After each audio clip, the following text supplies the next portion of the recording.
Hi, everyone, and welcome to the Smarketing Show. Our guest today is James LaPenna, who is the marketing manager at Atlantic Tomorrow's Office, which is a managed services and office technology solutions provider in New York, New Jersey, and also Pennsylvania. James is also one of our clients at Into Communications and Sell to Win. And our topic today is all around making data-driven marketing decisions. And James, I think, is the perfect guest for this topic because literally, James, every week we have conversations around the marketing data that we're working collaboratively on. So welcome to the show. Thank you for joining us today. Yeah, thanks for having us. So when we reference what we're calling data-driven decisions, what does that mean to you as a marketing manager? Well, I mean, it takes the guesswork out of a lot of what we do. You know, it puts a lot of more strategy into how we're communicating to our clients, whether it's optimizing all the different platforms that we're using, whether it be a website, social media, branded content, anything like that, but also to making sure that we're as pointed and direct. And, I like to say that we utilize Google as our customer, right? So they set the rules based on SEO topics, keyword searches, and things like that. So we want to make sure that our content reflects what people are actually searching for and how they're searching, not just a general sense of what we might think is the key phrase, but what is actually the key phrase. Yeah. And Cheryl, if I can just jump in there. So if someone's watching right now, Atlantic's a big company, hundreds of employees, New York City based. They bring James in. You've been there, I think, James, about a year and change now. You came in at the start of the pandemic. Congratulations. You're meeting some people probably physically for the first time. But I think I still haven't met everybody. Yeah. Okay. Well, you met us virtually. But a lot of companies, I think, Cheryl, don't have someone like James flying their plane that's looking at all the dials. And in fact, when I talk to a lot of business leaders, there's no one in their organization looking at, basic things, even like site traffic. Where's the traffic coming from? How do we optimize these things? And so, James, thanks for coming in. You represent a great company. I love the entrepreneurial spirit. You got great people in there, and I applaud Atlantic for, having someone like you quarterback. But, one of the things that people may wonder is what are the things do you look at from an analytics standpoint? Like what are the dials you're looking at to make these data-driven or data-driven decisions? Well, I think, that's kind of an onion question, right? With a lot of different layers, right? So it really depends on what we're necessarily specifically talking about. When we talk about website activity and development, we want to look at different things like, time on the page, behavioral activity on each page, click-through rate on a call to action button, things like that. And then you go deeper into that and say, what's the experience in that call to action? So I'm a big user experience person where I want to make it very easy, very engaging for our clients and our viewers of all of our platforms to really, get what they came for, make sure that it's easily put in front of them of what they're there for and what they're looking for. And we put it there and easy for them to attain it. But B, also too, I like to have our content be rather sticky, like kind of like a spider web. I don't want them to just get something and leave. I want them to, see something and then go a little deeper into the site and a little wider into the site and learn more about what we are able to provide them. Because we're not, we're not singularly faceted. We can cover a whole broad different services and products for our clients. And I want to be able to show them that. And James, we have kind of an interesting synergy because yes, you're the marketing manager, but yes, you use an agency to help with the deliverables and to sort of collaborate on with strategy. And we sort of use the approach where we have kind of 5 different onion layers, if you will.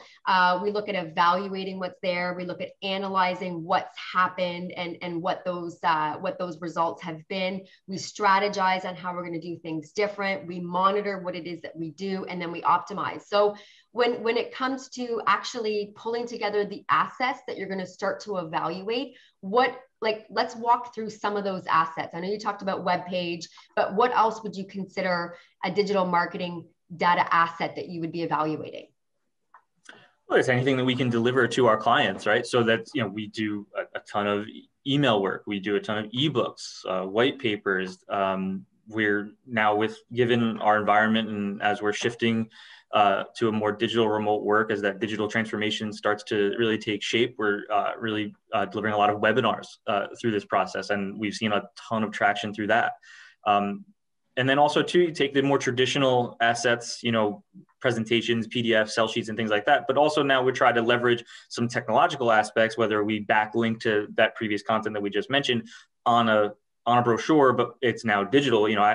We've worked together for a year and I've never physically met you guys, but so I can create a PDF that has links back to our content. And that kind of, again, goes back to the adage of being sticky. We're not just saying, here's a brochure, call me if you need me. No.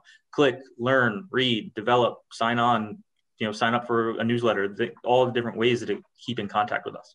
Mm-hmm. And I think the whole reason why you would want to make a data-driven decision is so that you can optimize what it is that you're doing. So, traditionally years ago, people would just say, yeah, let's throw this ad out there and see how it performs. We'll look at it in a year from now or 6 months from now. The nice thing about what we're doing from a digital perspective is that we can literally change it in the moment. So what are some of the, I want to say, like, triggers that I know we talk about as a group, but as a marketing manager, what are some of the triggers that you're looking for that might make you make that decision that you want to pivot what we're doing and change it or go in a different direction? Well, first you have to start, but you want to build the right persona, right? So if we do that effectively and the content is created effectively and the messaging is designed and written out effectively, right, then there shouldn't be all that much pivoting. So the first key there is to build the customer persona, get the information in front of who you want to see it, right? That's really key. But then in terms of if you do pivot, maybe, we talk about being as agile as possible and kind of, we're not necessarily a consumer brand, things like that, where we'll fluctuate in terms of a news cycle or something like that. But maybe, we do offer things that as we shift back to work. So as people come back into their offices, maybe here in the US as vaccination numbers rise and companies and different municipalities in different states open up the restrictions and things like that, and more people are shifting into the office, we have content that caters to that segment more than a remote work, right? So we're able to shift that way, being able to deliver different assets, different ads, different retargeting and things like that as things shift. Mm-hmm. So what would you recommend businesses do as a starting point? Because it can be, I think, a little overwhelming. I know there's just so many things that you can pull from. So, we have an audience member watching right now that says, I've never really analyzed the data of my marketing efforts. Like, what's a good starting point in terms of things that they should be looking at in order to make better decisions around their marketing? I would say first is find out what you want to do with your marketing efforts first. Don't just kind of dive all in and not know how to swim, right? Start with, in the shallow end and work your way to the deep end, right? So really get a good sense of what you want to do in terms of what platforms you want to use, how you want to leverage your website and things like that, and really dive in and make that experience and that platform as optimized as possible, utilizing all that you possibly can and that you have available to it, all the different little toys, bells and whistles on each platform that you possibly can, that your budget allows or that your team and your expertise allow. Mm-hmm. I know that, Rick, you have a couple questions in a second, but I just wanted to ask about competitors, because as important as it is to be looking at what it is that you're doing and the data behind the efforts that you're putting out there, what would you say with regards to how much knowledge you should have around competitors? Because I know we talk about that quite a lot as well.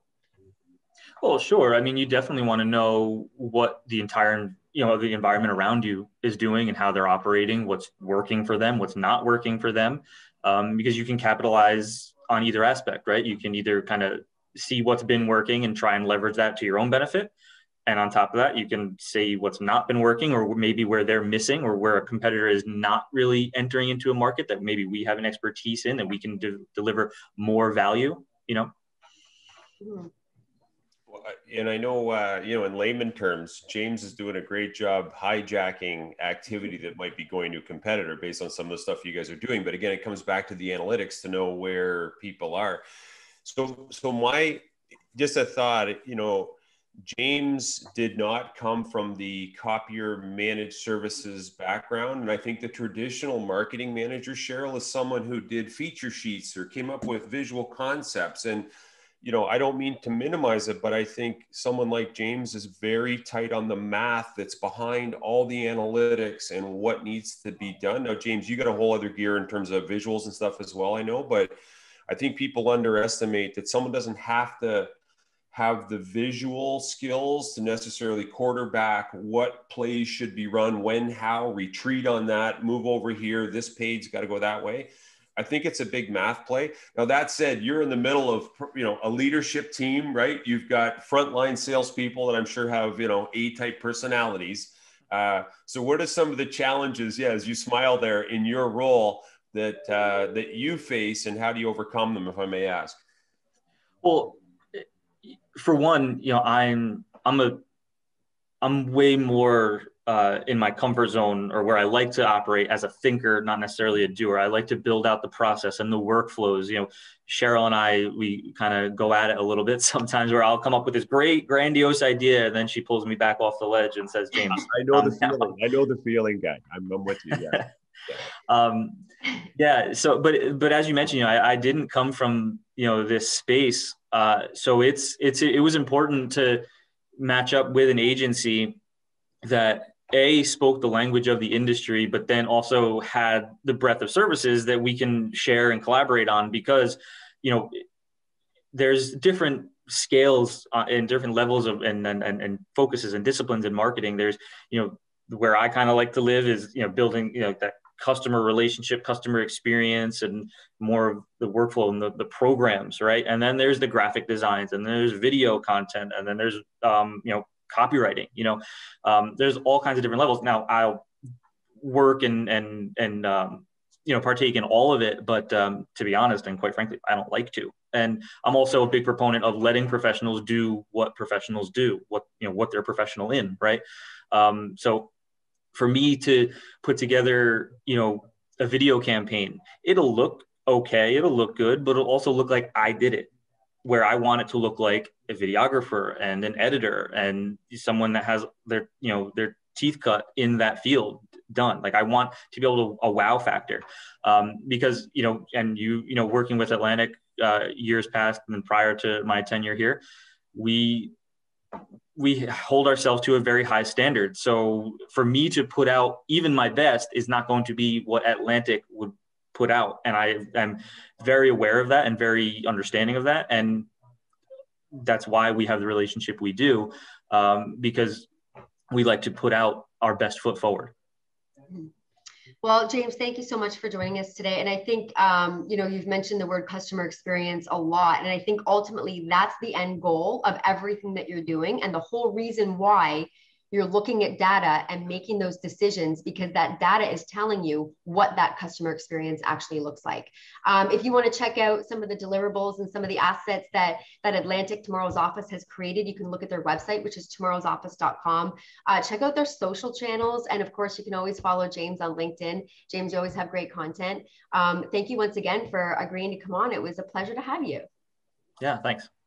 Thanks for jumping on, buddy. Congrats on what you're doing. And if you're a salesperson on the front lines at Atlantic, you're lucky to have a guy like this in behind.